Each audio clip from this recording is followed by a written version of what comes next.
ویدیویی که قراره با هم ببینیم از داخل یه مدرسه گرفته شده. این مدرسه 10 ساله که رها شده. از راهروهای خالی بزرگ تا کلاس‌های درس مدرسه کاملا خالی از افراد. برخلاف قبل الان این مکان احساس وحشت ایجاد میکنه.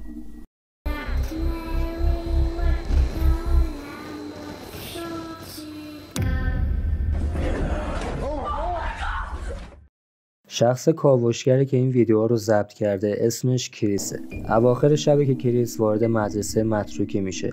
در حالی که با احتیاط از راهروها میره بلافاصله احساس ناراحتی میکنه. کاوش تو کلاس ها وحشت رو بیشتر میکنه.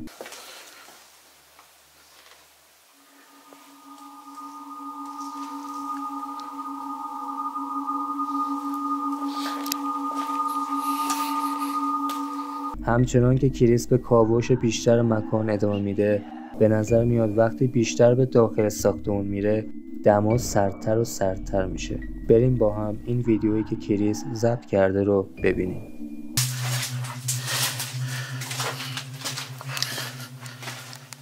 Safe is still here. I wonder what's in it.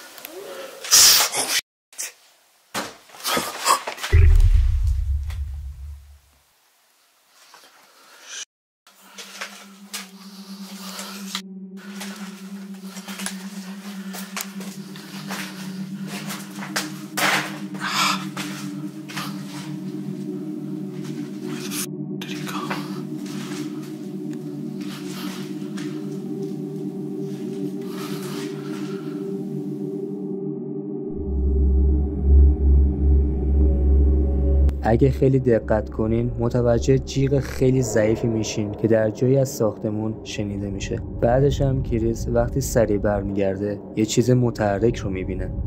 بلافاصله هم به سمت اتاق میره تا اونجا رو بررسی کنه اما کسی رو اونجا پیدا نمیکنه. همینطور هم افت دما بیشتر عجیبش میکنه.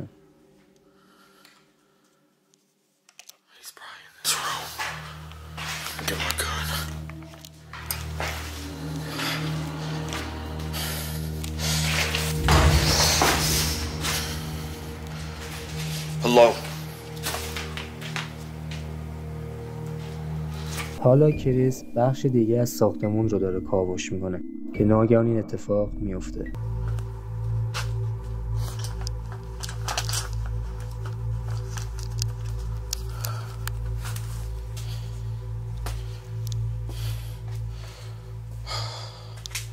Hello.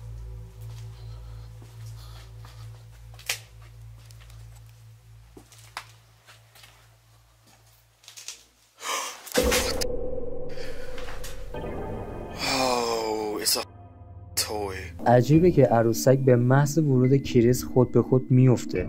به نظر میومد که تسخیر شده باشه.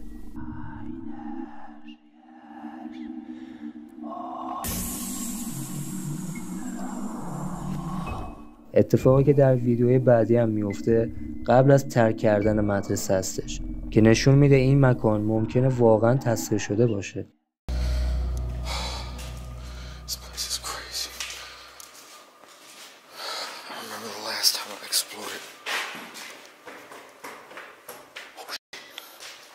Hello?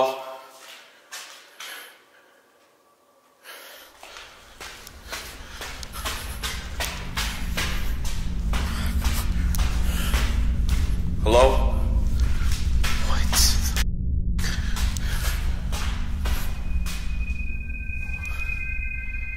Okay, I know I heard somebody coming down these stairs. صدای قدم هایی که از پله ها شنیده میشه و کریس هم میره که نگاهی کنه ولی هیچ کسی اونجا نبود. نظر شما درباره این ویدیو چیه؟ آیا واقعا این مکان تسخیر شده بود؟